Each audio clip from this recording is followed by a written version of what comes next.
Price Lord.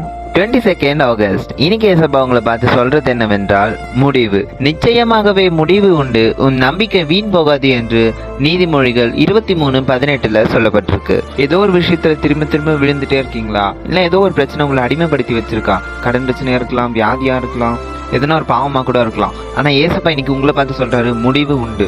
நீங்க எதிர்பார்த்துட்டு இருந்திருக்கலாம் ரொம்ப காலமா, ரொம்ப வருஷமா, ரொம்ப மாசமா. எப்பதான் இதுக்கு முடிவு வரும், எப்பதான் இதுல இருந்து ஒரு விடுதலை கிடைக்கும், எப்பதான் நம்மளுக்கு ஒரு சந்தோஷம் கிடைக்குன்ட்டு. அதனால ஏசப்பா இன்னைக்கு உங்களை பார்த்து சொல்றாரு, நிரந்தரமான ஒரு முடிவு உண்டு. நம்ம ஏசப்பா நம்மளுக்கு கொடுக்கும் போதோ டெம்பரரியாலாம் தர மாட்டாங்க. அவர் எப்போ கொடுத்தாலும் அது நிரந்தரமானதுதான். சோ இஸ்ரேல் மக்களை எகிப்துல இருந்து கொண்டு வரும்போதோ அவங்களுக்கு ஒரு விடுதலை, அவங்களுக்கு ஒரு முடிவு தரணும் தான் அவர் பார்த்தாரு. அந்த செங்கடலுக்கு ஒரு முடிவு, அந்த எகிப்துக்கு ஒரு முடிவு, அந்த பார்வோன் ரதத்துக்கு ஒரு முடிவு. சோ அவங்க அதெல்லாம் ஒரு வாட்டி தான் பார்த்தாங்க, மீண்டும் அவங்க அந்த பயணத்துல பார்க்கல. அதே மாதிரி தேவ மக்களை இன்னைக்கு உங்களை பார்த்து சொல்றாரு, ஒரு முடிவு உண்டு. தொடர்ந்து அவர் இடத்தில் ப்ரே பண்ணுங்க, கண்டிப்பா உங்களுக்கு ஒரு முடிவு அவர் தருவார். By words with Jebaraj. Have a thankful Thursday.